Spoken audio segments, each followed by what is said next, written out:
講清楚幾時完。第二種溝通方式，譬如話佢哋淨係肯用 WhatsApp 傾，佢英文水平咧同埋個網站咧係唔吻合嘅，要你過數咧去佢哋私人戶口。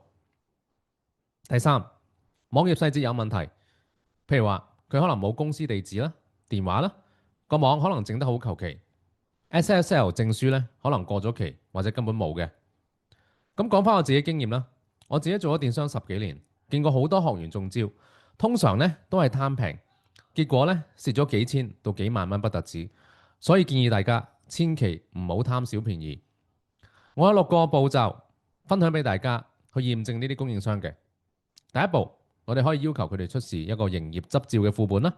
第二，一定要通過視頻嘅通話見到個真人。第三，一定要咧用佢哋公司戶口銀行過數。